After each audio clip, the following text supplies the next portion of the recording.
Mr. Dylan, uwi ka na po. Di na ako galit. Tumili ang isang babae na may hawak-hawak na tarpaulin at nakaprint doon ang mukha ni Dylan. Ngumiti at kumindat si Dylan sa babae. Ngayon ay papalabas siya ng airport kasama ang kanyang team at manager. Dylan, mahal kita! Sigaw ng kung sino. Sa dami ng tao ay kaliwat kanan na ang nagsisigawan at nagtitilian. Mostly, ang naririto ay mga babae na mas kilala sa fangirls. Nagawa pang kumaway at ngumiti ni Dylan sa harap ng kanyang mga fans bago tuluyang pumasok sa van. Pagkapasok niya, napasabunot siya ng buhok dahil sa inis. Replace Patricia immediately. Ayoko ng PA na tatanga-tanga. Naghahanap pa ako, Dylan. Alam mo naman na hindi madali ang maghanap ng PA. Iilan na lang ang qualified, lalong-lalo na sa own qualification mo. Huwag ka mag-alala, umalis na si Patricia at kagabi ko pa yun pinauwi. Tila nasi-stress na saad ng kanyang manager sa kanyang likuran. Napabuntong hininga si Dylan at pinagbasdan ang kanilang nadadaanan. Mabuti na lang at mabait ang nanay ng bata. Hindi nagsalita ang manager niya na si Rhea at napabuntong hininga na lamang. Kagagaling lang nila sa Japan dahil sa isang photoshoot. Maayos naman ang naging takbo ng photoshoot. Walang naging problema sa kanyang mga litrato at professional ang mga nakakasalamuhan ni Dylan. Ang naging problema lamang ang pagiging bastos ng kanyang PA. Outdoor photoshoot ang tema ng gusto ng photographer at habang ginagawa nila ang photoshoot ay may bata palang gusto magpa-picture sa kanya. Ngunit basta na lang itong tinulak ni Patricia sa kadahilanan na marumi raw ang bata. Nakita ito ng ina at nagbantang kakasuhan sila. Katulad ng sinabi ni Dylan, mabuti na lang at mabait ang nanay. Nagawa niya ito mapakiusapan habang kinakausap ng manager niya ang mga taong nakakita sa nangyari. Nga pala, may bagong proyekto na inaalok sa'yo. Panimula ni Rhea. Movie na naman ngayon. Makakasama mo sila Hens at Zek. Napataas ang isang kilay ni Dylan nang narinig niya ang pangalan ng dalawa niyang kaibigan. Sila? Anong movie ba to? Movie ni Direk Park. Mystery trailer ito na may halong romance. Sagot ni Rhea. Tumango-tango si Dylan. Ako ba ang main lead? Hirit niyang biro at tumahalakhak. Sarkastikong tumawa ang manager niya. Hindi. Nakuha na ni Hens kahapon ang male lead at si Miss Natasha naman ang napili para sa female lead. Napasimangot si Dylan. Hindi bagay sa kanya? Doon na pahalakhak si Rhea. Tapos bagay sa'yo? Bagay naman sila ni Miss Natasha ha? Bumaling si Dylan sa kanyang likuran. Bagay ka dyan. Diba crush mo yung tropa kong si Hens? Kaagad na sumama ang timpla ng mukha ni Rhea. Mas patatanggap ko pa kung sasabihin mong si Zek ang crush ko. Mas matino yun kaysa sa inyong dalawa. Ngumisi si Dylan at nag-ayos ng upo. Hindi malayo ang kanyang agwat kay Rhea. Matanda lamang si Dylan ng 1 taon kaya kung mag-usap ang dalawa para magkakapatid lang. Ano, kukunin mo ba ang alok? Tanong ni Rhea. Nagkibit balikat si Dylan. Pwede naman. Pero ikaw, anong sa tingin mo? Ikaw manager ko ah. Napailing si Rhea. Well, maganda rin ito. Matagal-tagal na rin hindi nakikita ng mga tao ang ZTH na magkakasama sa isang proyekto. Si DHI nabuo dahil sa pagsama-sama ng mga pangalan ng 3 magkakaibigan. Yan ang tawag ng mga tao sa kanila Zeke, Dylan at Hens sa tuwing nasa iisang proyekto o lugar sila. Ano ang rule ko dyan? Tanong ni Dylan. Matalik na kaibigan ni Hens. Sagot naman ni Rhea. Umaktong galit si Dylan at nagdabog pa. Na naman? Magkaibigan na nga kami labas sa pelikula. Pati ba naman sa mismong pelikula? Nakakasawa kaya? Napailing na lamang si Rhea. Sa isip-isipan nito, sana makahanap na siya ng bagong PA ni Dylan. Kunot noong hinanap ni Dylan ang tumutunog niyang telepono. Nang mahanap niya ito ay nakita niyang si Rhea ang tumatawag. Kaagad niyang sinagot at ang bumungad sa kanya ay ang mga sermon ng kanyang manager. Dylan, bakit ngayon ka lang sumagot? Asan ka na ba? Napabuntong hininga si Dylan at humiga muli sa kanyang kama. Bakit ka ba sumisigaw, Rhea? Umagang-umaga. At saka, saan ako? Sa bahay ko malamang. Ang galing, Dylan. Napakagaling. Nakarinig siya ng palakpak mula sa kabilang linya. Hindi mo ba binasa ang ini-email ko sa'yo kagabi? Ngayong araw tayo makikipag-meeting kina Derek. Andito na kami ngayon sa bahay ni Derek. Ikaw na lang hinihintay. Nanlaki ang mga mata ni Dylan nang mag-sink-in sa kanya ang sinabi ng kanyang manager. Kaagad niyang pinatay ang tawag at bumangon bago tinakbo ang kanyang banyo.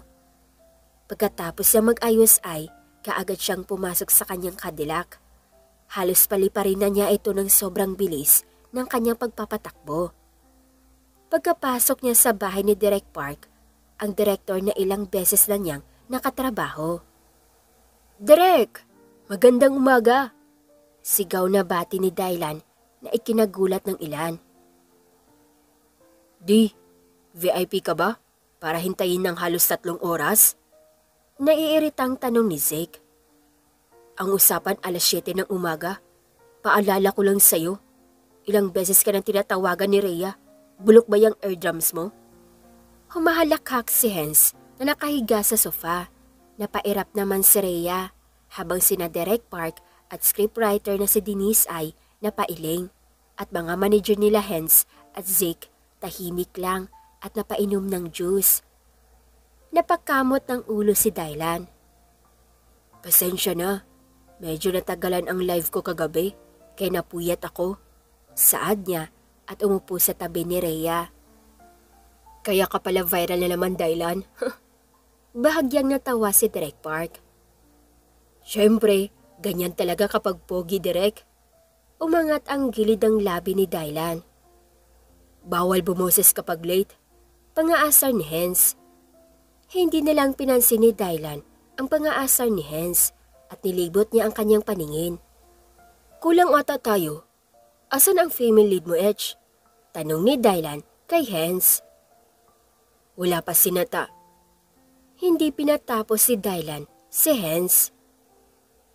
O diba? Makasermon kayo sa akin. Akala nyo naman ako lang ang late? Umiling si Dylan. May rason siya kung bakit siya late, Dylan. Kinailangan isugod sa hospital ang 2 niyang aso. Eh ikaw, anong rason mo? Nagpuyat at hindi binasa ang in-email ko kagabi? Singhal ni Rhea. Napakamot ng ulo si Dylan. Pasensya na, manager. Masyado namang mainit yung ulo mo. Anong gusto mo? Tubig? Manahimik ka nga. Puro kakalokohan. Ngayon din dadating ang bago mong PA. Kaya utang na loob, umayos ka. Tila nabuhayan si Dylan dahil sa sinabi ni Rhea. Nagpaparamihan ba kayo ng PA ni Hens? Tignan mo nga yung kaibigan mo. Sa isang buwan, 15 PA ang sumuko sa lalaking yan. Tapos ikaw, kung hindi lang sumabla iyong si Patricia, siguro pang 15 mo na rin siya. Napamasad siya noo si Rhea.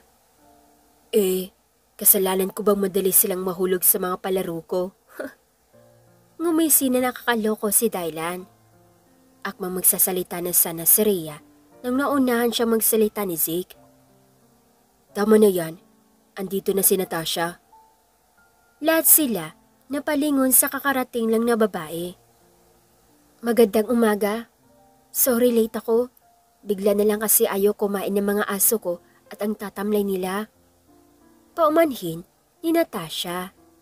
Nakasunod sa kanya ang 2 babae. Mukhang PA ang isa at manager naman ang isa. Tumayo si Direk Park at nakipagbeso-beso kay Natasha. Okay lang, Nat. Kakarating lang din ni Dylan. Napangiti si Natasha. Maraming salamat po sa pag-intindi. Sumunod na lumapit si Denise, ang scriptwriter. Masaya akong nandito ka na, Nat.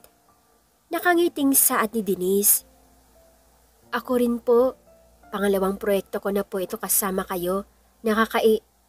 Hindi natapos ang sinasabi ni Natasha nang bumukas ang pinto at inuluwal doon ang isa sa mga security guard ni Direk Park. Sir, paumanhin po sa disturbo.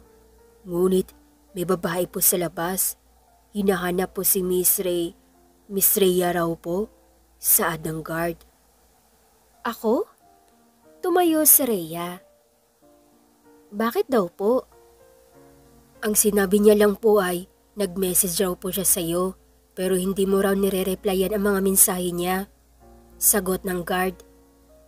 Automatikong napabukas ng telepono si Rhea at nanlaki ang mga mata nito. Hala, nakalimutan ko. Kuya, dalhin niyo po ako sa kanya, saad ni Rhea at lumapit sa guard. Direk, guys, sandali lang ha. Importante kasi talaga to, sambit ni Rhea. Walang problema, Rhea. Pagbalik mo, magsisimula na tayo. Nakangiting saad ni Direk Park. Tumango si Rhea at sumunod sa guard. Nai-excite na siyang makita ang kapatid ng matalik niyang kaibigan. Pagkadating nila sa guardhouse ay doon niya nahagilap ang mukha ng dalaga. Solen? Paninigurado niya dahil nakasuot ng mask ang dalaga. Solen Reyes? Tumango ang dalaga. Ako nga po. Natigilan si Rhea nang narinig niya ang boses ni Solen. Hindi ito nakakapanibago sa kanya dahil halos magkatunog si Solen at ng kaibigan niyang si Shaira na nakakatandang kapatid ni Solen. Pareho silang parang walang ganang palagi ang tono kung magsalita. Okay, paninigurado lang. Humahagik-hik si Rhea. Saka, bakit ka nakasuot ng mask? May sakit ka ba? Umiling si Solen. Wala po, nagsuot lang ako ng mask. Baka may media po sa paligid. Napatango-tango si Rhea. Tama ka dyan, gusto na kita agad. Magkakasundo talaga tayo. Matamis nang humiti si Rhea. Pwede mo bang tanggalin? Dagdag ni Rhea. Walang alinlangan na tumango si Solen at tinanggal ang mask. Ngunit nagulat siya nang biglang tumili si Rhea at nagawa pa nitong hampas-hampasin ang guard. Hoy, ang ganda mo ha? Hala, nakakainggit. Alam kong maganda ang lahi niyo dahil sa ate mo pa lang. Naku, palong-palo nila tito. Ang galing ng pagkagawa. Tumili ito at parang nagigigil sa kanya. Napaawang ang baba ni Solen. Hindi niya alam kung ano ang gagawin. Tama nga ang sinabi ng kanyang ate. Ang babala ng kanyang ate, nakakaiba ang pananalita ng matalik na kaibigan nito. Pero alam mo, mas maganda ka. May kakaiba sa'yo eh. Ngumisi si Rhea. Nga pala, ready ka na? Nasa loob na silang lahat, kasama na roon ang magiging amo mo. Hindi po ba ikaw ang amo ko? Tumaas ang kilay ni Solen. Natawa si Rhea. Naku, hindi. Manager lang ako ni Dylan. Ang sweldo mo ay sa kanya manggagaling. Tumango si Solen. Okay po. Napangiti si Rhea. Magkapatid nga sila ni Shaira.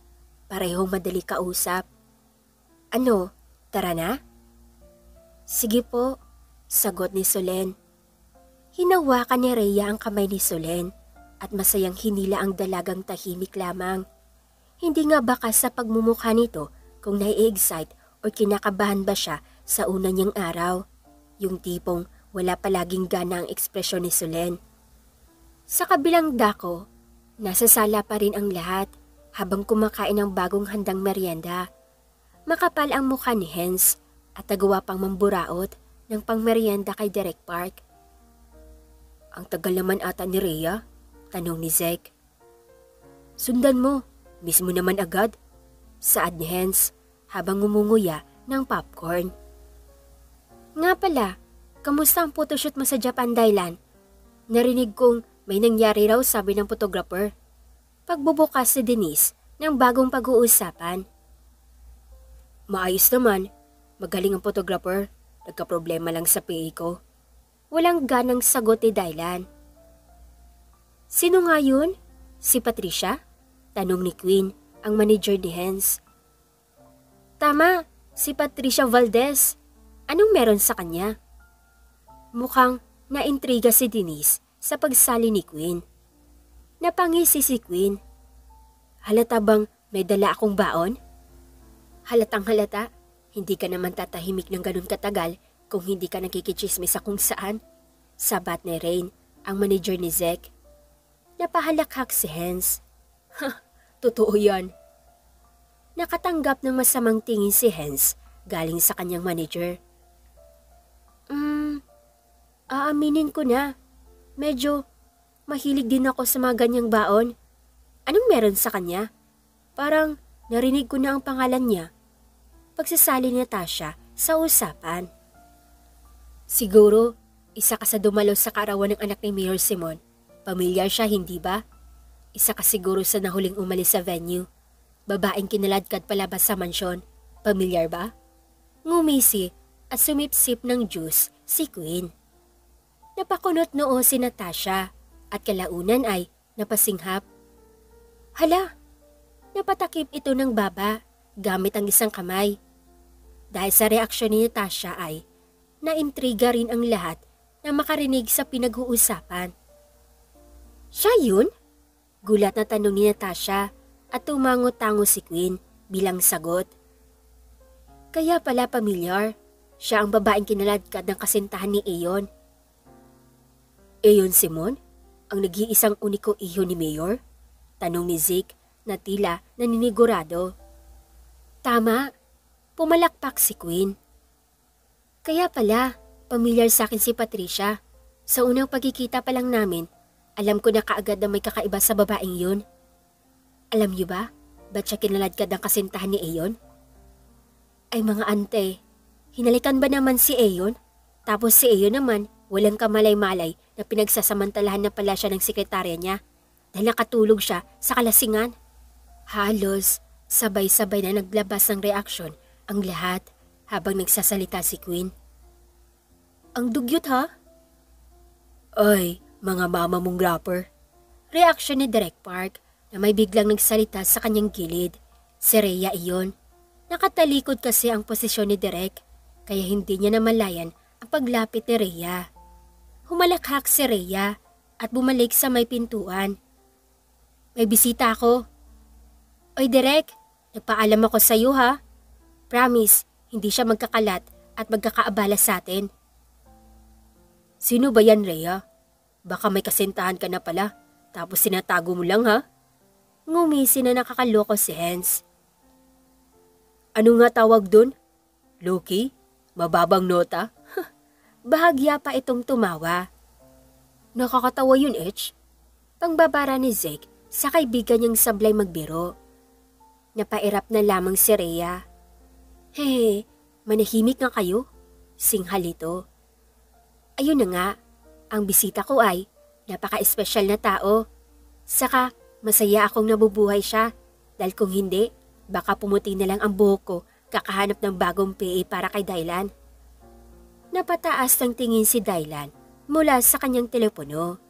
Kanina pa siya naaaliw sa pag-scroll sa social media dahil hindi siya interesadong makinig na kung anong tungkol kay Patricia. PA? Kunot noong tanong ni Dylan. Nakapamewang na sumagot si Rhea. Oo, PA. Kaya utang na loob, tumino ka na. Kahit ngayon lang. Kung hindi, makakalbo na kita. Pangbabanta ni Rhea at binuksan ang pinto. Tila tumigil ang mundo ni Dylan nang mahagilap niya ang babaeng inuluwal ng pinto. Nakakabighani ang ganda nito, mapupula ang mga labi, nakalula ang mga kayumanggi nitong mga mata, medyo makulot din ang buhok, maputi at makinis ang balat. Tamang-tama lang ang height at halatang halata ang hubog ng katawan nito sa dress na kulay itim. Humahagikik si Rhea. Siya si Solen, kapatid siya ng matalik kong kaibigan na si Shaira. Kagagraduate lang niya, kaya kinulit ko si Shaira na maging PA ni Dylan si Solen. Pasok naman siya sa qualification. Bahagyang yumuko si Solen. Magandang umaga sa lahat. Ako po si Solen Reyes. Nagulat si Solen nang biglang tumayo ang isang magandang babae at nilapitan siya nito. Ang ganda mo. Model ka ba? Di ba? Taray ng kagandahan niya. Pinaghirapan talaga ni na Tito ang paggawa ng kanilang mga anak. Tignan mo nga ang bunga. Pak! Humalakhak si Rhea. Ang dugyot, Rhea. Sigaw ng kung sino. Hindi pa ito pamilyar sa paningin ni Solen. Mana sa'yo, Rain. Sigaw pabalik ni Rhea. Ako nga pala si Natasha. Inalok ni Natasha si Solen ng isang handshake. Tumango naman si Solen at nakipag-handshake kay Natasha. Talaga bang kay Dylan ka magtatrabaho? Huwag ka na dun, sakin ka na lang. Hirit na biro ni Natasha. Bawal huy, ako pumili dito. Hinawakan ni Rhea si Solen sa braso. Napanguso si Natasha. Damot ha? Hindi na pinansin ni Rhea si Natasha at hinila na lamang si Solen patungo sa pwesto ni Dylan. Solen, siya si Dylan. Siya ang magiging amo mo. Dylan naman, siya si Solen, ang bago mong PA. Swabing tumayo si Dylan at nagawa pa nitong magbaw sa harapan ni Solen. Masaya ako makilala ka, Solen. Tamang-tama lang ang iyong dating dahil naghahanap din ako na mapapangasawa. Kumindat si Dylan kay Solen. Napataas ng isang kilay si Solen. Sa loob-looban ni Solen ay hinuhusgahan na niya ang buong pagkatao ni Dylan. Ito ba ang magiging amo niya? Bakit parang medyo kinulang-kulang? Miss Rhea, pag-PPA po ang pinunta ko dito, hindi para magbantay bata, di ba po? Walang aninlangang tanong ni Solen na ikinatawa ng lahat. Ang sakit naman nun, pre. Kantsaw ni Hens at tumawa ng nakakaasar. Sinamaan lamang ni Dylan ng tingin si Hens at ngumiti ng matamis kay Solen. Malamang, wala ka pang babantayan na bata ngayon. Wala pa naman tayong anak. Gusto mo? Binatukan ni Rhea si Dylan, kaya napatigil ito sa pagsasalita. Itigil mo yung kalokohan mo. Kakalbuhin talaga kita. Napakamot ang leeg na lamang si Dylan at naglahad ng kamay kay Solen. Pasensya ka na, nagbibiro lamang ako. Pero kung gusto mong totohanin ay, syempre, pwedeng-pwede naman. Ngumisi si Dylan, ngunit hindi siya nakatanggap ng kahit anong reaksyon galing kay Solen, sapagkat ang natanggap niya na lamang ang mapanghusgang titig ni Solen sa kanya mula sa kanyang buhok hanggang sa kanyang sapatos. Napakagat ng labi si Dylan. Pwedeng S na lang ang tawag ko sa'yo? Tumango si Solen. Oo, kahit saan ka komportable. Pwedeng baby na. Hihirit pa sana ng banat si Dylan, ngunit naputol ito dahil nagsalita na si Derek Park. Tama na yan, saway ni Derek kay Dylan na ikinanguso naman ito. Solen, magandang umaga. Ako si Derek Park. Siguro ay nasabihan ka na ng kaunti ni Rhea tungkol sa magaganap ngayong araw. Diba Rhea? Nag-thumbs up si Rhea. Wala pong problema sa akin. Naparito lamang ako dahil sabi ni Miss Rhea dapat makilala ko na raw ang magiging amo ko. Saad ni Solen. Napangiti si Derek Park. Mabuti naman. Pero alam mo, ang ganda mo, walang halong biro. Hindi mo ba kailan naisip mag-artista, iha? Hoy Derek, ano yan? Nagre-recute ka? Tanong ni Hens na may halong asar. Huwag kang masyadong chismoso, Hens. Pabirong umirap si Derek. Halika Solen, maupo ka. Alok ni Derek at hindi naman siya tinanggihan ni Solen. Tumawa si Denise at napailing. Base sa galawan ni Derek Park ay alam na niya interesado itong si Derek na makuha bilang isang artista si Solen. Sige, tayo magsimula na, saad ni Derek Park. Nagsimula na nga ang kanilang masinsinang pag-uusap. Marami pang karakter ang plenano ni Direk Park para sa kanyang bagong pelikula. Ngunit mas binaigi niyang unahin ang mga pangunahing tauhan. Bilang isang direktor na isa sa mga nasaksi sa pag-angat ng mga karir nila, masaya siyang makatrabaho ang mga ito ngayon. Sa loob ng 3 oras na pag-uusap, doon na rin nagtanghalian ang lahat. Busog na busog sila dahil sa daming pinaghanda ni Direk Park. Pero ang pinakamasaya, si Hens, dahil libre raw. Solen, dali-daling tawag ni Dylan kay Solen nang akmang lalabas na ito ng gate. Saan ka pupunta? Nasa labas na silang lahat ngayon at naghahanda ng umuwi. Si Hens at ang kanyang manager nasa sasakyan na ni Hens habang ang natira ay kausapan ni Denise. Uuwi po sir, sagot ni Solen. Uuwi? Kumunot ang noo ni Dylan. Sabay ka na sa akin. Wag na po, kaya ko naman pong umuwi sa amin. Saka baka po may media, pagtatanggi ni Solen. Bahagyang napaawang ang baba ni Dylan. Una, dahil masyado palang maingat si Solen. At pangalawa, dahil tinanggihan siya nito. Tinanggihan siya ng isang babae. Hambog na kung hambog. Ngunit hindi sanay si Dylan na tinatanggihan siya ng babae. Lalong-lalo na kapag tipo niya. Sa amin? Hindi ba dapat sa bahay ko ikaw uuwi ngayon? Natigilan si Solen sa sinabi ni Dylan. Ha? Bahagyang natawa si Dylan. Hindi ka ba sinabihan ni Rhea? Bumaling si Dylan sa direksyon nila Rhea. Hoy Rhea, tama na yung kadaldalan mo. Halika muna rito. Sigaw ni Dylan upang marinig ni Rhea dahil medyo malayo ang distansya nilang dalawa. Kunot noong lumapit si Rhea sa pwesto ni na Dylan at Solen. Oh, bakit? Anong meron? Hindi mo ba sinabihan si Solen na sa bahay ko na siya titira simula ngayon? Tanong ni Dylan. Nanlaki ang mga mata ni Rhea. Sabi ko na nga ba, may nakakalimutan ako eh. Solen, paumanhin.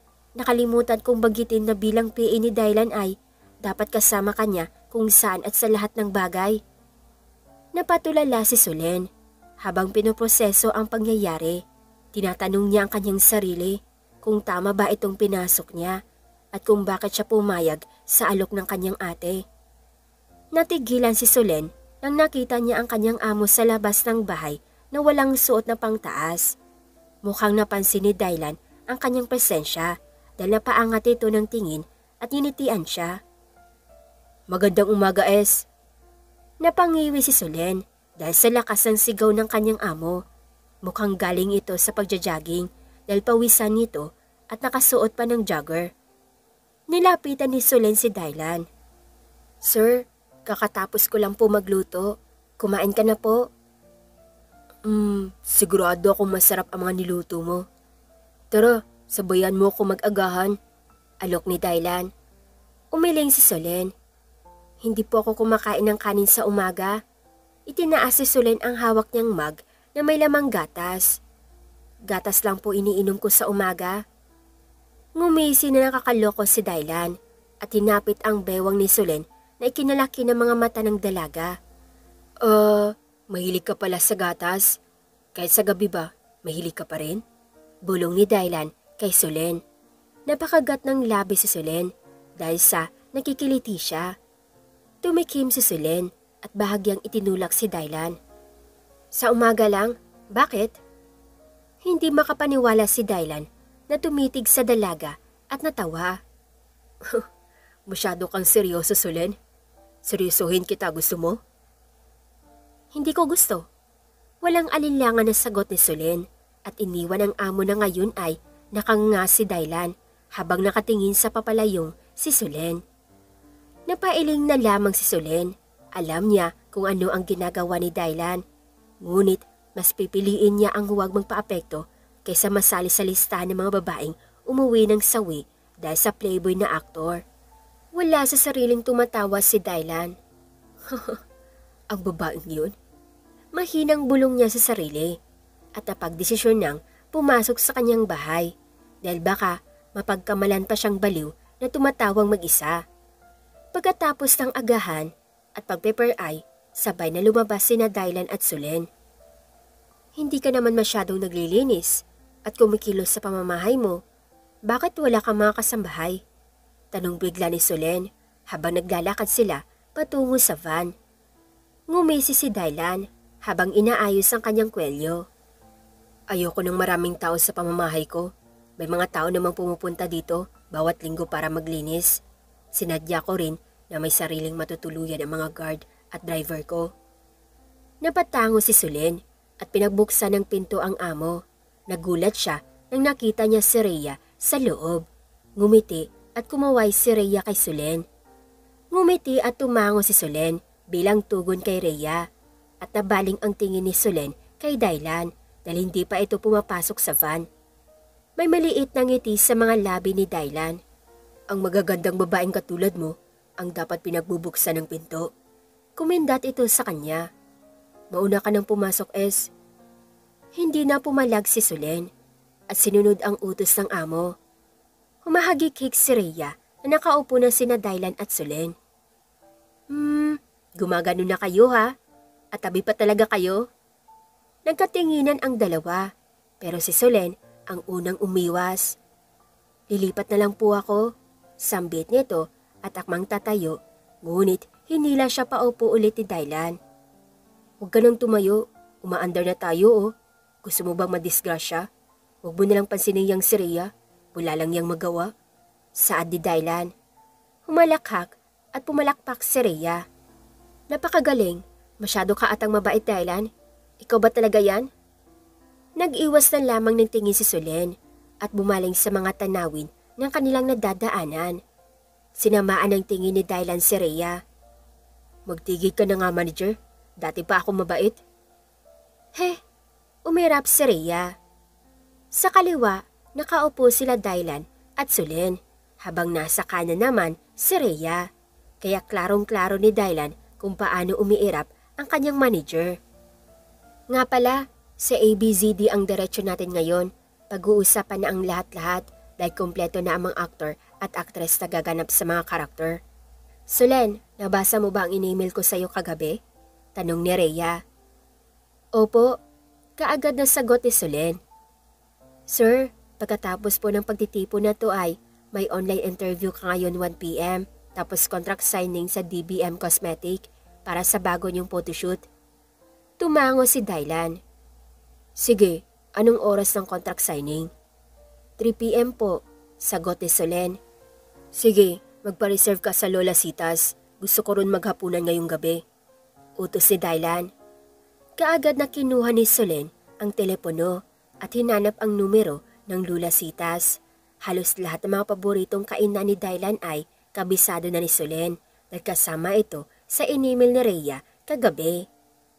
Sige po, tumango-tango si Solen at nagsimulang magtipas sa kanyang telepono upang magbigay mensahe sa Lola Citas. Nakarating na sila sa ABZD building kung saan nakakontrata si Dylan. Ang ABZD ang nangungunang network sa bansa at sa tulong ng ABZD, umangat ang career ni Dylan. Nung una, isa lamang siyang modelo hanggang sa kinuha siya ng ABZD para sa isang teleserye. Maraming bumati kina Rhea at Dylan pero walang bumati kay Solen dahil wala pang nakakilala sa kanya at nakasuot pa siya ng mask. Hindi pa sanay si Solen at naiintindihan ito nila Rhea. Dumiretso sila sa pangatlong palapag gamit ang elevator. Nang nakarating na sila sa pangatlong palapag ay dumiretso sila sa ikalawang pinto mula sa elevator. Pagkabukas ni Rhea sa pintuan, malakas na ingayan kaagad ang bumungad sa kanila. Huy, maayos na rin yung pagiging panakip-butas ko doon. Kaysa naman sa'yo, niloko na nga, namatay pa. Humalakhak si Hens na ikinatawa ng halos lahat. Uy Dylan! Bati ng lalaki. Sa itsura nito, mukhang nasa 30s na ito. Masayang lumapis si Dylan sa lalaki at nakipagkamay. Kuya Gerald, kamusta? Ang tagal nating hindi nagkita ah. Kamusta sa Italy?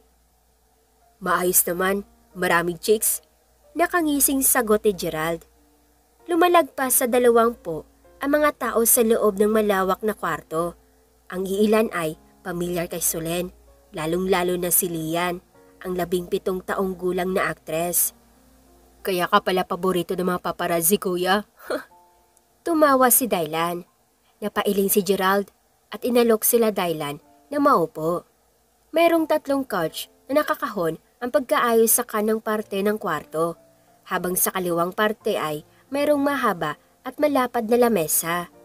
Nang makaupo sina Dylan at Solen, kaagad pa'y nagtanong. Sino siya, Dylan? Sa boses ng babae, halatang mataray ito at may pagkadisgusto kay Solen. Inakbayan ni Dylan si Solen. Bago kong PA, si Solen Reyes. PA? Mabuti, saad ng babae habang sinusuklay ang buhok. Nakita ko na yung mga dati mong PA, pero parang maiba ata itong si Miss Reyes. Sa lahat ng PA mo, ito lang ang tahimik. Pakisawsaw ni Owen Veneracion na isa ring aktor. Tama lang naman talaga yan, Owen. Wala naman dapat siyang sabihin eh. Maarting sabat na naman ng babae. Napataas na ang 2 kilay ni Solen dahil sa inaasta nito. Kanina pa lang ay hindi na niya nagugustuhan ang mga pinagsasabi ng babae. Arte mo, Fiona? Pambabara ni Natasha na nakatayo na pala sa gilid ni Solen. Hindi niya lang ito napansin. Nakipagbeso-beso si Natasha kay Solen. Masaya akong makita ka ulit, Solen. Hindi tayo masyado nakapag-usap nung una nating pagkikita. Kaya dapat ngayon magtsikahan tayo ha. Masayang saad ni Natasha. Napangiti si Solen. Kung yan po ang nais mo. O diba, Rhea? Tinuro ni Natasha si Rhea na ngayon tumatawa na. Magkaibigan na kami. Isama mo to pag may gala tayo. Isasama mo yan sa mga gala natin? Paano kapag may media? Kaya mo bang sumagot sa mga tanong nila? Saka, bakit kailangan natin siya isama? Artista ba siya? Sabat ni Fiona. Biglang natawa ang lalaki katabi ni Fiona. Hindi ka pa rin nagbabago, Fiona. Fiona dear, hindi ka dapat magsalita ng ganyan.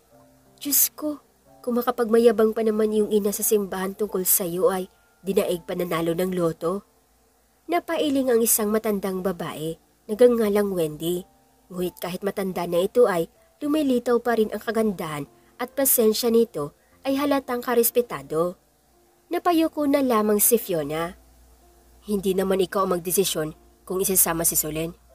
Sa susunod, tratuhin mo naman ang PA ko kung gaano mo ako tratuhin. Seryosong saad ni Dylan. Hindi lang ito ang unang beses na ganyan ka sa mga naging PA ko, Fiona.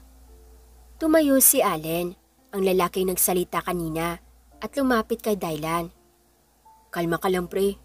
Tinapik nito ang balikat ni Dylan. Bahagyang tumawa si Zeke na kanina patahimik.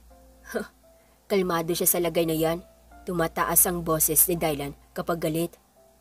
Maya-maya pa na bumukas ang pinto at inuwal doon si Denise at Direk Park. Good, kompleto na. Umupo na kayo, Gerald at Allen. Saad ni Direk Park at umupo. Natawa at tagapirsi na Gerald at Allen bago bumalik sa upuan. Siguro alam niyo na ang mga karakter niyo, hindi ba? Tanong ni Direk. Kanya-kanyang tumango ang mga aktor at aktres. Uulitin ko ang mga karakter ninyo. Ang leading man ay si Hens at ang female lead ay si Natasha.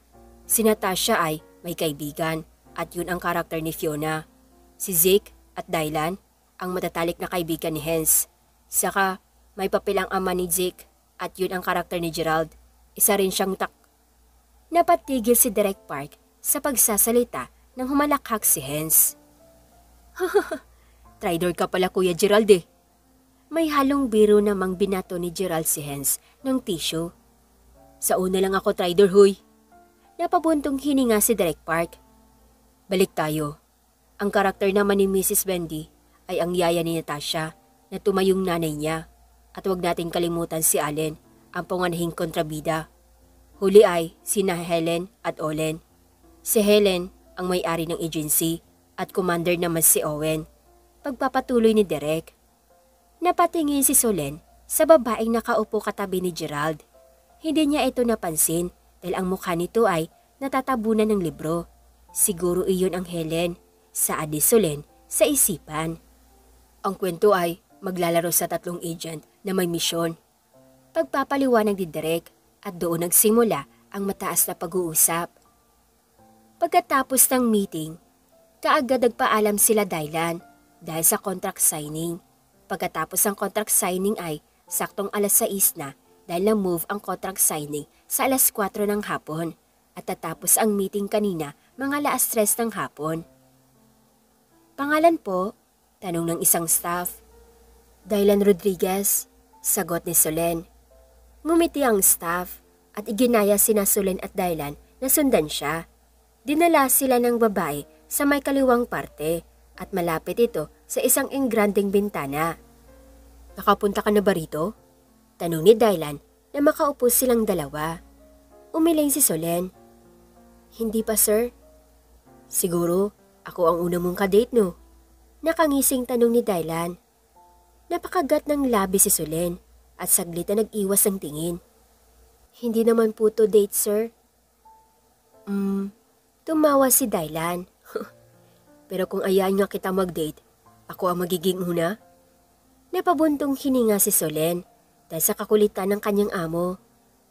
Bakit yun naman po ako ang ayain mag-date? PA niyo po ako. Ano naman kung PA kita? May sinabi ba ang Panginoon na bawal kong magustuhan ang PA ko? Halos mapaawang ang mga labi ni Solen dahil sa kanyang narinig. Bakit niyo po dinadamay ang Panginoon sa ating usapan? Hindi alam ni Solen, ngunit lumabas na lamang ito sa kanyang baba. Tumagal ng ilang segundo na natigilan si Dylan. Bakit ang hirap mong banatan, Es? Ano ba ang pinaglihi ng nanay mo sa'yo? Napangiti si Solen. Mukhang kaunti na lang ay mapipikon na itong amo niya. Hindi man halata sa kanya pero mahilig siyang mampikon. Lumpia po ang pinaglihian ni Mama. Sinamaan siya ng tingin ni Dylan. Pilosopo ka ha, hindi kita bibigyan ng bonus. Pananakot ni Dylan. Nanlaki ang mga mata ni Solen. Ay, huwag ka naman pong magbiro sir. Kakagraduate ko lang, kailangan ko po ng pera. Pero para saan? Tanong ni Dylan. Para po makapagtayo ng sariling coffee. Seryosong sagot ni Solen. Ngumiti ng matamis si Dylan. Kulinary ang kurso mo. Kaya pala ang sarap mong magluto. Pwede ka nang mag-asawa. Napangiti si Solen dahil nakakataba sa puso kapag may nasasarapan sa kanyang luto. Talaga po? Oo, pwedeng-pwede kitang maging asawa. Nagtaas baba ang kilay ni Dylan. Magsasalita na sana si Solen, ngunit nabiglang tumikim sa kanyang gilid. Mananamis-namis naman po, ma'am sir. May panunod yung saad ng waiter. Kaya pala ilang taon na walang ka-love team si Sir Dylan dahil may kasintahan na pala. Ngumisi si Dylan at naggulat si Solen nang may naramdaman siyang kamay sa kanyang hita. Kamay iyon ni Dylan. Magiging asawa ko na siya, saad ni Dylan. Kumunot ang noo ni Solen at tinampal ang kamay ni Dylan na nasa kanyang hita. Dylan, ano ba? Singhal ni Solen. Kumindat lang si Dylan bilang tugon at inalis ang pagyapos sa hita ni Solen. Natawa ang waiter at nilapag ang 2 menu.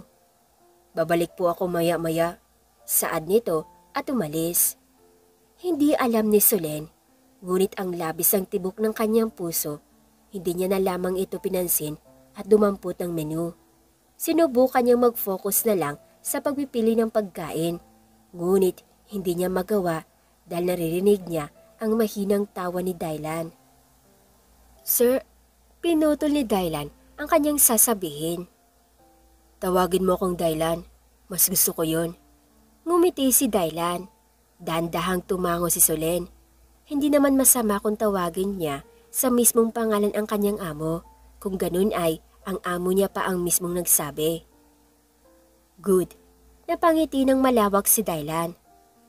Mahilig ako manood tuwing gabi? Pagpapatuloy ni Solen. Umangat ang gilid ng labi ni Dylan. Alam mo pala, siguro iniudulo mo ako ano? Pangaasar niya at uminom ng tubig. Ha? Naguguluhang tanong ni Solen. Nagkakamali ka ata, ni hindi nga kita kilala noon eh. Kaagad na samit si Dylan. Napaka-imposible naman yan, Es. Ang pangalan ko ay naririnig halos lahat ng sulok ng Pilipinas. Tapos hindi mo ako kilala? Hindi makapaniwalang napabuga ng hangin si Dylan. Oo, narinig ko na ang pangalan mo, pero hindi kita inudulo para kilalanin. Kaya nga sabi ni Rhea, pumunta ako kahit may importanteng pag-uusapan dahil hindi raw kita kilala. Napaka-awkward daw kapag hindi ko kilala ang amo ko. Bumuntong hininga si Solen dahil sa dami ng kanyang sinabi. Hindi siya sanay dahil tahimik lamang siyang tao. Walang hiya? Reaksyon ni Dylan. Akala ko pa naman sa sobrang sikat ko ay kilala na ako ng buong mundo. Tila malungkot nitong ani. Hindi mapigilan ni Solen ang malakhak kaya napangiti si Dylan. Napakagandang tanawin at pakinggan ang makita at marinig si Solen na tumatawa. Dumaan ang 3 buwan at mas naging malapit si Solen at Dylan. Lalong-lalo na sa sitwasyon ni Solen. Kung dati ay nag-a-adjust pa siya sa kanyang amo, ngayon naman komportable na siya. Kaya na niyang makipag-usap sa kanyang amo ng mga iba pang mga bagay. Kot! Nag-echo sa hallway ng hospital ang boses ni Direk Park. Ngayon ay nasa hospital ang iilang aktres at aktor kasama ng mga staff dahil sa scene na naisugod ang karakter ni Dylan pagkatapos matamaan ng bala sa tiyan. Hoy! Ang galing! Galing! Umiiyak talaga si Dylan, no? Pumalakpak si Natasha. Hindi mawari kung pinupuri ba niya ito o inaasar.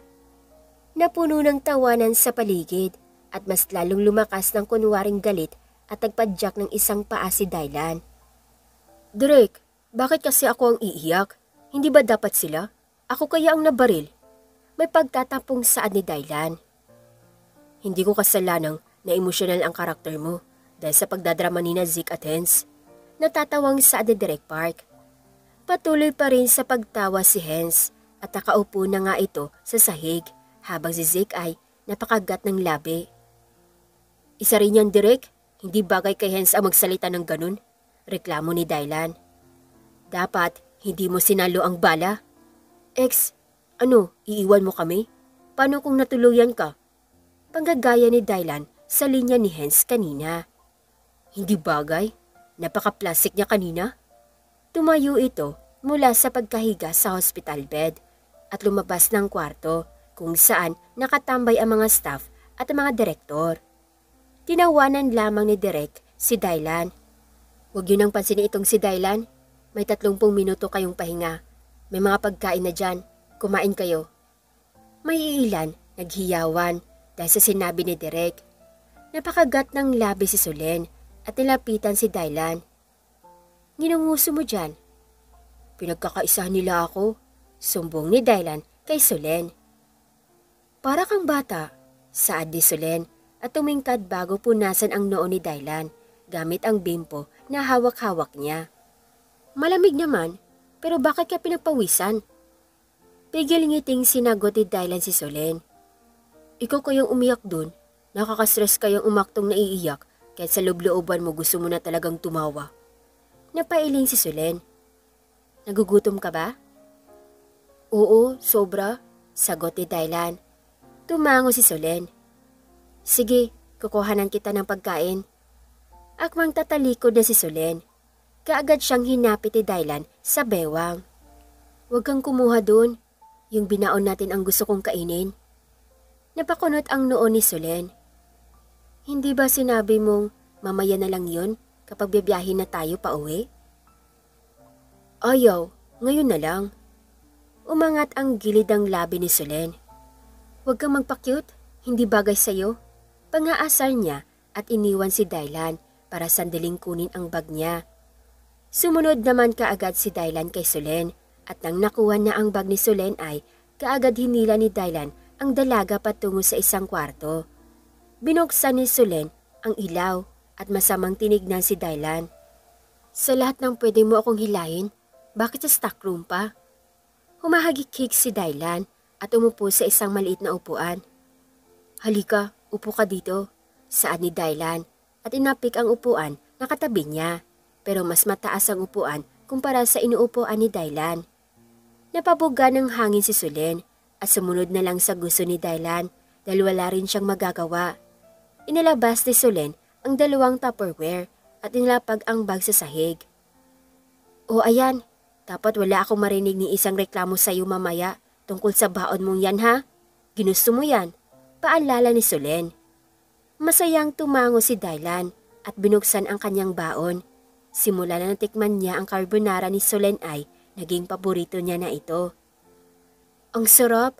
Ano ba talagang sekreto mo dito, Es? Tanong ni Dylan. Napaangat ng tingin si Dylan dahil yun lang ang naging tugon ni Solen sa kanyang tanong at sa kanyang nakikita ay napatigil siya sa pagkain. Bakit ganyan ka makatingin? Gusto mo rin ng tubig? Kunot noong tanong ni Solen dahil nakatitig lang si Dylan sa kanya. Akala ni Solen ay sasagutin ni Dylan ang kanyang tanong.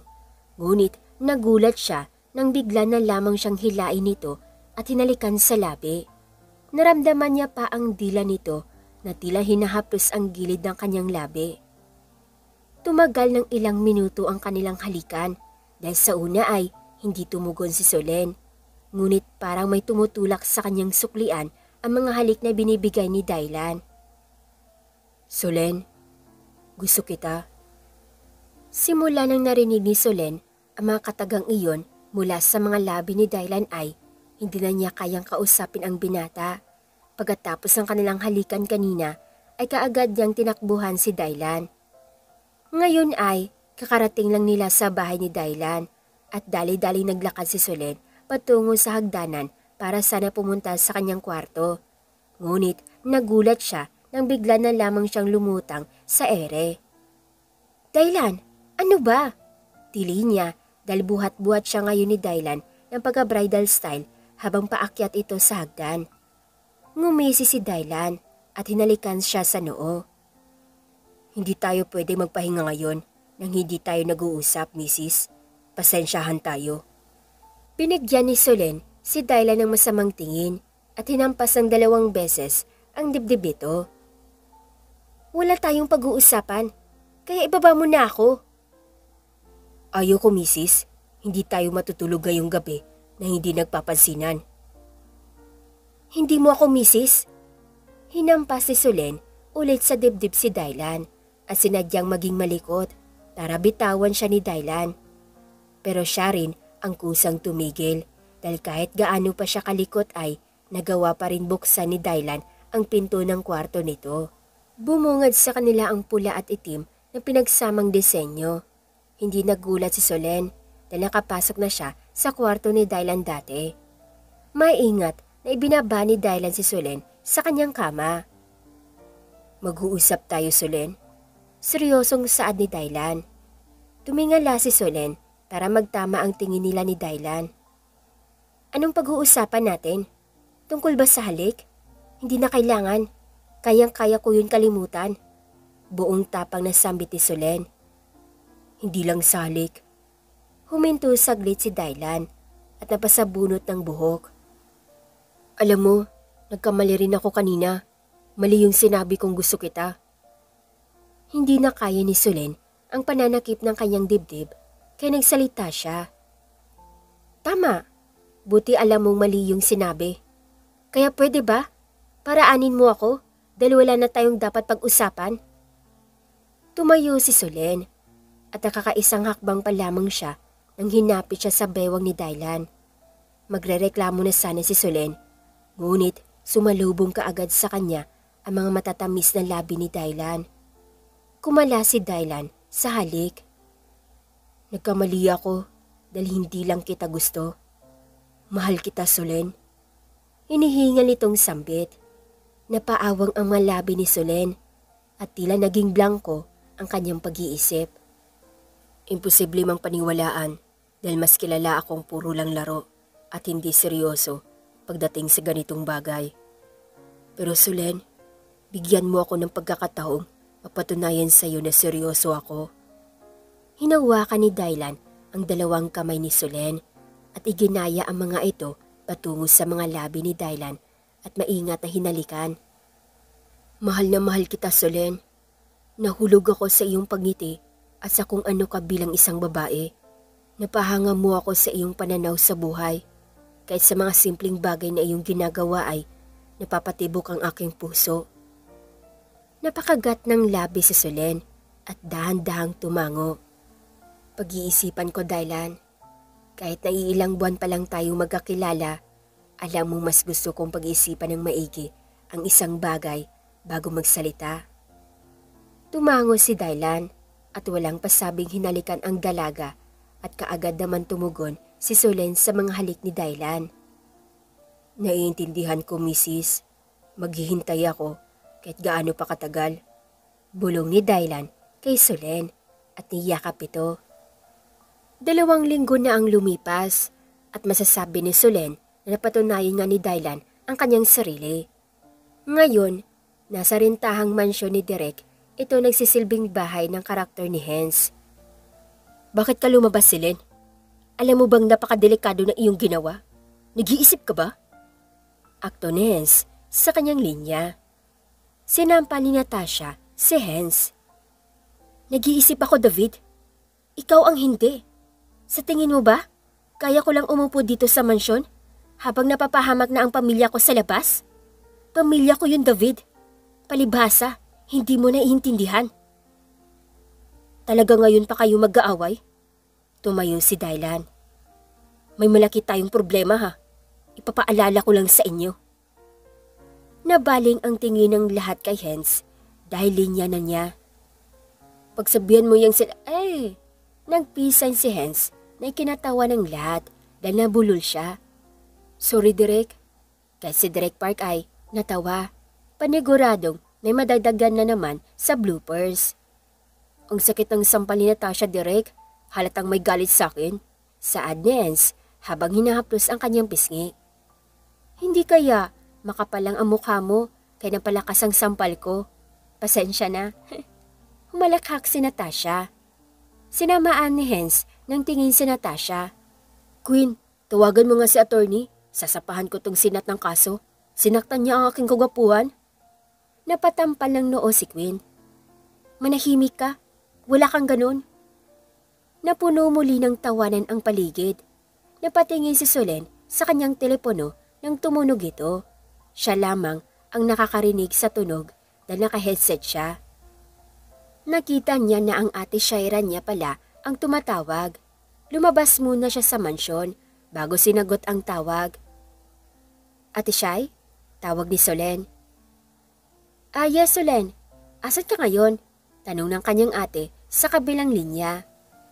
Nasa Rizal po, ate. May taping po sila Dylan dito. Sagot ni Solen. Bakit pala, ate? Pahabol niyang tanong. Wala. Kasama ba si Dylan ngayon? Tanong muli ng kanyang ate. Napakunot ang noo ni Solen dahil sa mga tanong ng kanyang ate. Hindi, ate. Bakit? May kailangan ka ba sa kanya? Wala, Sol. Tumikim si Shaira. Huwag ka muna mag-online ngayon ha. Siya nga pala, kamusta na kayo ni Dylan? Napalunok ng sariling laway si Solen. Oo. Alam ng kanyang ate ang tungkol sa kanilang dalawa. Siya mismo ang nagsabi. Maayos naman kami, ate. Kailan mo balak siya sagutin? Ngayon sana. Bumuntong hininga si Solen. Tawagan mo ako ha? Napangiti si Solen sa sinabi ng kanyang ate. Hindi man sila palagi nag-uusap ng kanyang ate ay ramdam niya kung gaano siya nito kamahal. Ganon din naman siya. Opo, sagot niya at pagkatapos ay nagpaalam na ang kanyang ate dahil may trabaho pa ito. Bumalik sa loob si Solen at ang una niyang hinanap ay si Dylan. Ngunit hindi niya ito mahagilap kaya lumapit siya kay Rhea na mukhang may seryosong binabasa sa kanyang telepono. Ori, agaw pansin ni Solen kay Rhea. Nakita mo ba si Dylan? Reyna ang tawag ni Solen kay Rhea dahil sa loob ng mga ilang buwan, hindi lang sila ni Dylan ang mas nagkamabutihan, sila rin ni Rhea. Napaayos ng upo si Rhea. Si Di? Tumayo si Rhea at nilibot ang tingin ang buong paligid. Baka nasa kusina siya, Sol. Narinig kong nagreklamo yun kanina na uhaw daw siya. Ngumiti at tumango si Solen. Sige, salamat. Nag-thumbs up si Rhea at pabiro siyang kinindatan. Pumasok si Solen sa kusina. Ngunit hindi niya makita si Dylan. Lumapit siya sa isang staff at nagtanong, "Excuse me, nakita niyo po ba si Dylan?" Tumango ang lalaki. "Ay opo, nasa hardin po siya, magpapahangin lang daw." Tumango si Solen at nagpasalamat. Dumiretso na kaagad si Solen patungo sa hardin at habang naglalakad siya, bigla na lamang siyang kinabahan. Hindi niya matukoy ang rason kung bakit. Dylan? Nabitawan ni Solen ang hawak niyang telepono dahil sa kanyang pagliko sa kaliwang parte ng hardin ay nakita niya si Dylan at Fiona na nagkahalikan. Napasinghap si Solen at nagsimula na magsilabasan ang mga luwas sa kanyang mga mata. Gulat na kumala si Dylan sa halikan nila ni Fiona. Solen? Hindi na pinakinggan ni Solen ang sunod na sinasabi ni Dylan at kaagad na siyang tumalikod at tumakbo. Hindi kailanman pumasok sa isipan ni Solen na lulukuhin siya ni Dylan. Bakit ngayon pa? Bakit ngayon pang nahulog na siya? Ano ba itong nangyayari? Isa ba itong laro? Parte lang ba siya ng isang laro? Habang tumatakbo si Solen ay napapansin na siya ng mga tao, ngunit tila parang wala ito sa kanya. Napatigil lamang sa pagtatakbo si Solen nang hinarangan siya ni Zeke at Rhea. "Solen, ano nangyari sa'yo?" Kaagad na tanong ni Zeke. "Sol, huy, kumalma ka. Ano nangyari?" Nag-alalang tanong ni Rhea at niyakap ang humahagulgol na Solen. Bakit siya umiiyak? Natatarantang tanong ni Natasha habang naglalakad ito papalapit kina Solen at Rhea. Hindi ko alam. Naputol ang sinasabi ni Rhea nang biglang may sumigaw na staff. "Direk, si Sir Dylan po, nagwawala sa hardin." Kumapit ang maigi si Solen kay Rhea at nagmamakaawang tumingin sa kaibigan. "Tulungan niyo akong makaalis dito, please." Nagkatinginan si Rhea at Natasha at kalaunan ay tumango si Natasha. "Diyos ko, ano ba talaga ang nangyayari sa iyo, Apo? Gabi-gabi ka na lang umiiyak." Niyakap ni Solen ang kanyang lola habang hinahaplos nito ang buhok ni Solen. Tahimik at seryoso lamang nagmamasi si Shaira sa kanyang kapatid. Nang malaman niyang umuwi ang kanyang kapatid ay dali-dali nagpaalam si Shaira sa kanyang amo na umuwi muna sa Masbate kung saan namamalagi ang kanilang lola. "Sinabi ko naman sa iyo, huwag ka muna mag-online, hindi ba?" May halong inis na tanong ni Shaira. Mas lalong humahagulgol si Solen. "Niloko niya ako, Ate Shai. Nakita ko yun mismo ng dalawa kong mata. Kahit ano pang lumabas sa media ay wala na akong pake. Kahit pa ipagmayabang ni Fiona na si Dylan ang ama ng pinagbubuntis niya, wala na. Sobrang sakit na. Alam kong hindi naging kami. Pero ako ang pinangakuan niya eh." Nanakip ang dibdib ni Shaira dahil nararamdaman niya kung gaano nasasaktan ang kanyang kapatid. Napakagat ng labi si Shaira at nag-iwas ng tingin. Hindi niya alam kung ano ang kanyang gagawin. Parehong nasa Dubai ang kanilang mga magulang dahil mga OFW ang mga ito. "Sino ba itong nanakit sa iyo, Apo? Bakit hinayaan mo ang sarili mong mahulog sa manloloko?" Tanong ng kanilang lola kay Solen. Hindi sumagot si Solen. Napailing si Shaira at kinuha mula sa bulsa ang kanyang telepono. Hindi na siya nagulat kung sino ang nagmemensahe. Please, Shaira. Payagan mo na akong bisitahin si Solen. Magpapaliwanag ako. Shay, nababaliw na ako dito. Gustong-gusto ko nang makita ang kapatid mo. Napabuga ng hangin si Shaira bago magtipa ng mensahe pabalik kay Dylan. Oo, magkakilala sila dahil magkaklase sila dati. Nagbago bigla ang isip ni Shaira kaya lumabas siya sa kwarto ni Solen at tinawagan ang numero ni Dylan. Siya? Pumunta ka ngayon din. Seryoso niyang saad at pinatay ang tawag. Bilang ate ni Solen, ayaw niyang nakikita ang kapatid na umiiyak. Alam ni Shaira ang buong pangyayari. Ngunit ayaw na rin naman pangunahan si Solen. Pagkalipas ng 3 araw, kahit papaano, umayos na ang lagay ni Solen. Hindi na siya gaano umiiyak. Para kay Solen ay naging normal na ang kanyang lagay. Magbihis ka. Halos mapatalon dahil sa gulat si Solen nang bumukas ang kanyang pinto at yun kaagad ang bungad ang kanyang ate. Grabe ka naman, wala man lang magandang umaga o kamusta? Bakit ako magbibihis? Umirap si Shaira. Huwag ka nang maraming tanong. Saad nito at sinarado ang pinto. Napaawang ang mga labi ni Solen at nagulat naman siya nang bumukas ulit ang pinto. Ate, inis na sambit ni Solen. Humahagikik si Shaira. Nakalimutan kong sabihin, nasa baba sila mama at papa, kakarating lang. Parang wala lang kay Shaira ang sinabi at sinarado ulit ang pinto.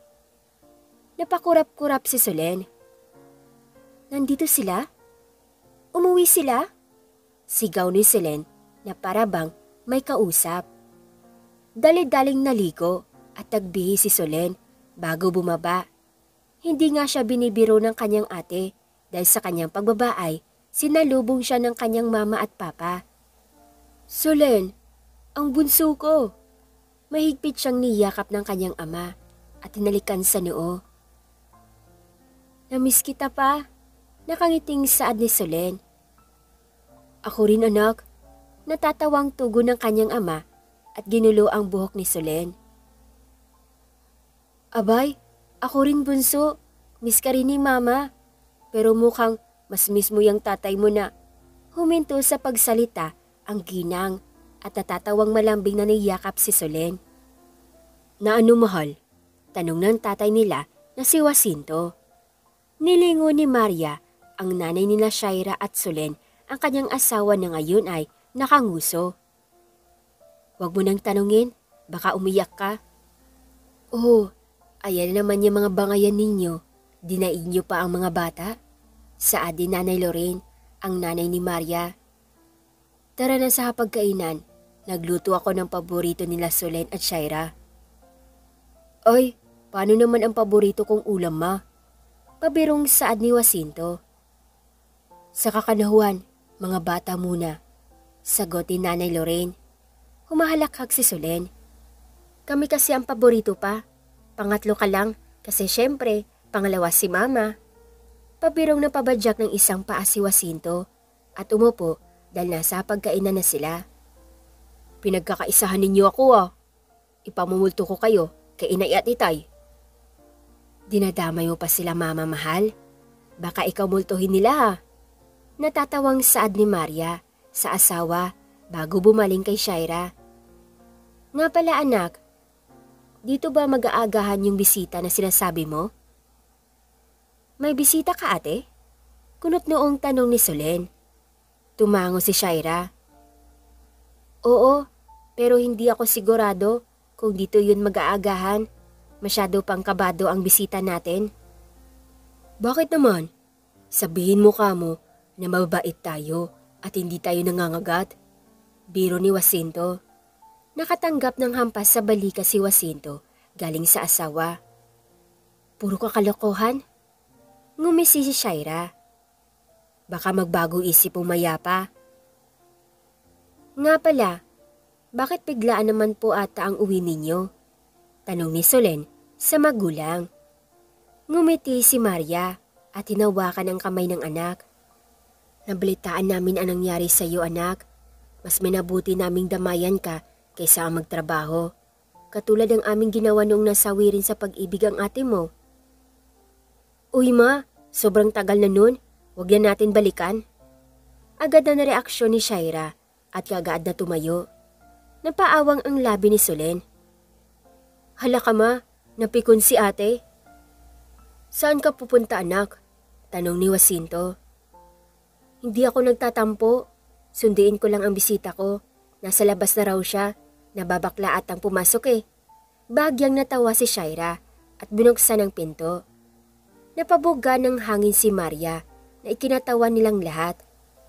Akala ko napikon. Naku, napakahirap pa naman suyuin ng batang iyon. Saad ni Maria. Napaisip si Solen. Ma, may alam ka kung sino ang bisita ni ate? Wala anak eh, sagot ni Maria. Mabuti at sakto lang ang dating ng bisita niya, sambit ni Jacinto. Maya-maya pa, bumukas ang pinto at inuluwal nito ang kanyang ate at ang taong pinakahuling gustong makita ni Solen. Nang nagtama ang kanilang mga mata ay, halos manginig si Solen dahil sa kanyang nararamdaman. Halo-halo na ito, may saya, lungkot at galit. Hindi niya matukoy kung alin talaga sa tatlo. Magandang umaga po. Ako po si Dylan Rodriguez. Kasintahan po ako ni Solen at narito po ako para hingin ang permiso ninyo dahil binabala ko pong pakasalan ang iyong anak. Matamis na ngumiti si Dylan sa harap ng buong pamilya ni Solen. Napasinghap si Shaira habang nakaawang ang mga labi ni na Maria at Solen. Nakakunot noon naman si Jacinto. Solen? Lola! Kaagad na lumapit sina Shaira at Solen upang saluhin ang nahimatay nilang lola. Eto ma, inumin mo ito. Nagalalang sambit ni Maria sa ina habang inilahad ang hawak na baso. Ano ba kasi pumasok sa kokote mo at sinabi mo yun ha? Sermon ni Shaira sa nakayukong Dylan. Ano? Nauutal na sambit ni Dylan dahil ramdam niya ang matatalim na tingin ni Solen. Bakit nga kayo magkakilala ate? At bakit siya andito? Seryosong tanong ni Solen. Kaklase ko siya noong high school kami. Hindi ko siya binigyan ng address mo, Sol. Siya mismo ang nakaalam at tinawagan niya agad ako para kulitin.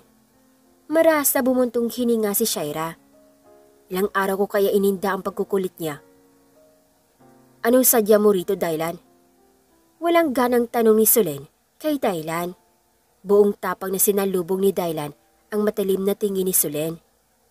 Ikaw ang sadya ko. Kung ganon, ay umalis ka na. Walang alinlangang saad ni Solen. Napakagat ng labi si Dylan habang iniinda ang sakit sa kanyang puso. Umalis ka na. Pag-uulit ni Solen. Palihim na huminga ng malalim si Dylan at ginawa ang bagay na nakakahiyaman pero para kay Solen, gagawin niya. Lumuhod si Dylan sa harapan ni Solen at tinawakan ang dalawa nitong kamay. Mrs., magpapaliwanag ako. Pakinggan mo ako. Pakiusap. Magpapaliwanag ako, Mrs. Huwag mo lang akong itaboy ulit kasi. May mga luha ang tumulo pababa sa pisngi ni Dylan. Kasi masakit dito oh. Tinuro ni Dylan ang parte kung nasaan ang kanyang puso. Nababaliw na ako, Mrs. Walang pakialam si Dylan kung nandyan ang buong pamilya ni Solen. Ang importante sa kanya, ang ngayon ay mapakinggan ni Solen ang kanyang eksplanasyon. Dylan? Nauutal na sambit ni Solen at pilit na pinapatayo si Dylan. Pinunasan ni Dylan ang kanyang mga mata at nagmamakaawang tumingala muli kay Solen. Mrs., pakinggan mo ako please. Tumango si Solen. Sa labas kayo mag-usap, iha, saad ni Maria. Tinanguan ni Solen ang kanyang ina at hinila si Dylan sa labas ng kanilang bahay. Pagkalabas nila, binitawan ni Solen ang kamay ni Dylan at ipinagsiklop ang sarili niyang mga kamay. Magsalita ka. Mrs. Niyakap ni Dylan si Solen mula sa likod at ipinahinga ang ulo sa balikat ni Solen. Hindi ko ginusto ang halik na yon. May pinainom sa akin si Fiona. Nung pinapahinga muna kami ni Derek saglit dahil palaging nabubulol si Hens ay dumiretso ako sa kusina para uminom ng tubig. Inabutan ako ni Fiona ng isang bote at dahil sa uhaw, kaagad ko nang ininom. Ilang minuto, nahilo ako kaagad, Mrs. Kaya ako pumunta sa Harden at hindi ko alam na sinundan niya pala ako. Sa sobrang pagkahilo ko, hindi ko kayang labanan ang agresibong paghalik ni Fiona. Pero Mrs., hindi ko yun ginusto. Hindi kita niloko. Ikaw lang, Mrs. Ikaw lang. Patuloy ang paghikbi ni Dylan sa balikat ni Solen.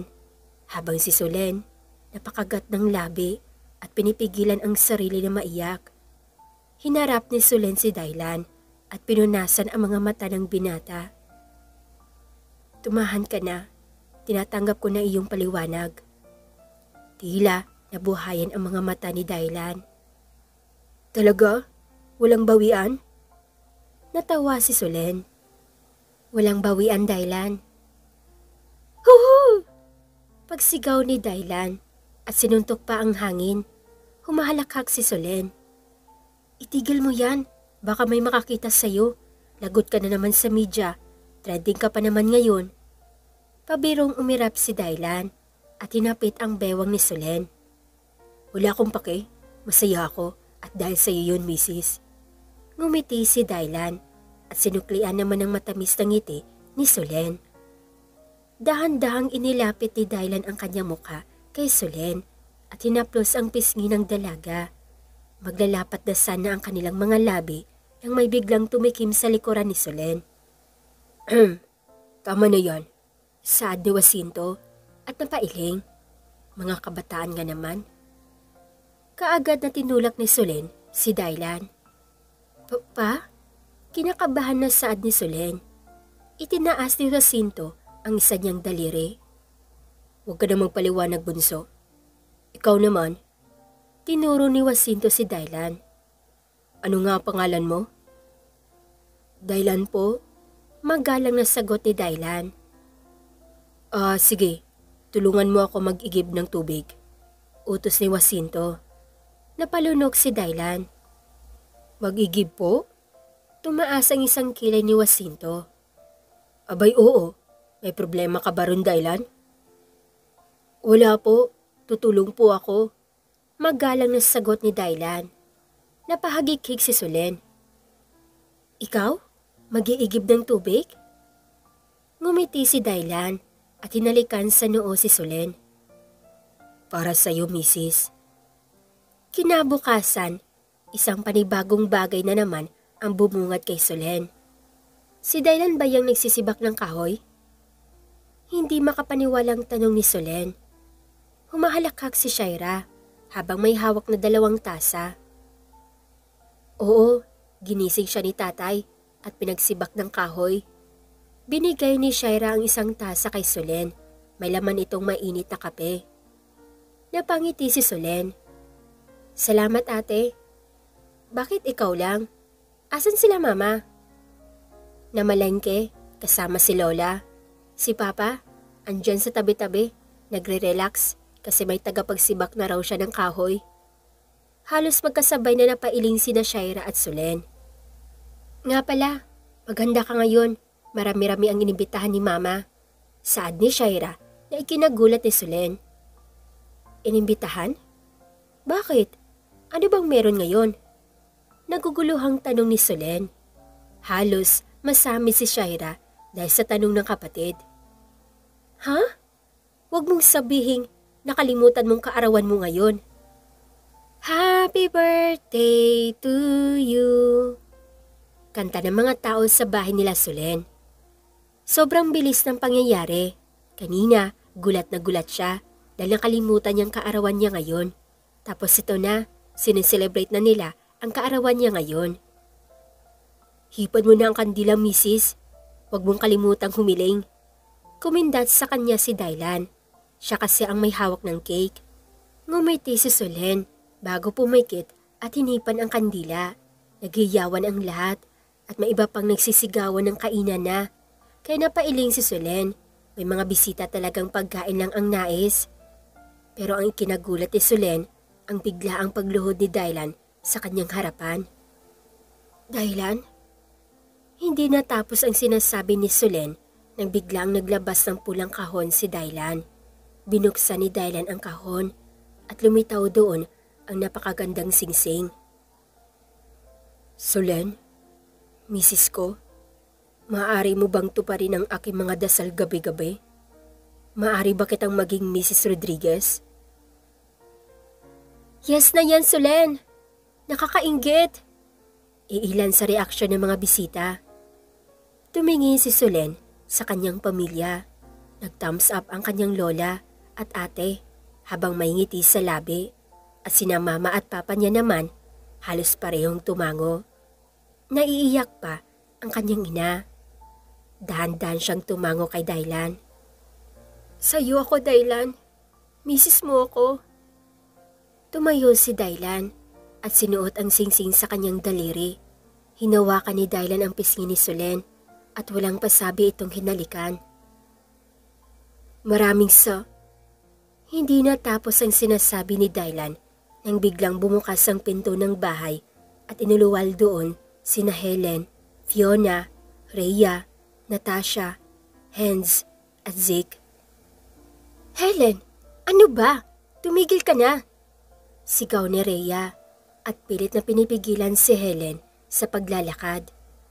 Marahas na tinabig ni Helen ang kamay ni Rhea. Hindi kita kaano-ano para utusan ako. Galit na bumaling si Helen kay Solen. Ikaw, napakayabang mo. Inagaw mo sa akin ng lahat. Sinira mo ang aking plano. Helen, tumigil ka na. Seryosong saad ni Dylan at hinawakan ang kamay ni Solen. Kahit naguguluhan si Solen ng husto, nagawa niya pa rin magtanong. Anong ibig mong sabihin, Miss Helen? Hindi maintindihan ni Solen kung bakit galit na galit si Helen at sinisisi pa ito. Hindi sila masyadong nagkakausap ni Helen pero wala siyang maalala na naging kaaway niya ito. Anong ibig kong sabihin? Tumawa ng parang baliw si Helen. Ako ang may pakana ng lahat. Inuto ko lang itong si Fiona dahil alam kong baliw na baliw siya kay Dylan. Pero ang totoo, ako ang mas baliw. Oo, plinano ko mula sa pagkakalat ng peking pagbubuntis si Fiona sa media at pag-utos kay Fiona na lagyan ng pampahay ang inumin ni Dylan. Tumawa muli si Helen. Ang ganda ng plano ko, di ba? Magandang maganda. Pero sinira mo. Nang dahil sa'yo, hindi natuloy ang plano kong akitin si Dylan habang nagtatrabaho kami.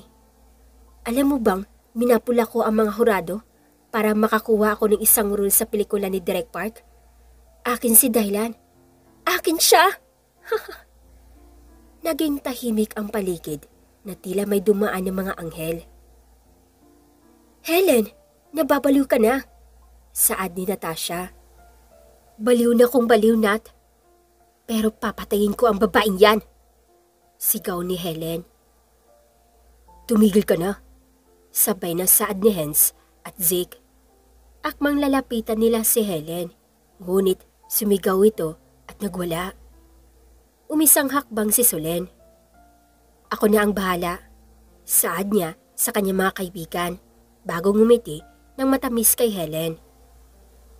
Alam mo, ang ganda mong babae, pero hamak na isa ka lamang maganda at ning katiting ay walang kaalaman ang iyong utak. Gumising ka, Helen. Hindi lahat ng gusto mo ay mapapasayo. Akin si Dylan nung una pa lang. Walang sayo. Ikaw lang ang nagsasabing sayo si Dylan. Masyado mong hinagat ang taong hindi naman kailan naging sayo. Pagkatapos niyang sabihin ang mga katagang iyon, hinila niya si Dylan at hinalikan sa labi. Hanggang dito na lang nagtatapos ang kanilang kwentong pag-ibig ni Dylan at Solen. Maraming salamat mga katwini sa pagsubaybay sa kanilang kwento. Sana'y marami kayong natutunan sa kanilang dalawa. Muli, maraming salamat mga katwini sa pagtangkilik ng mga videos ko.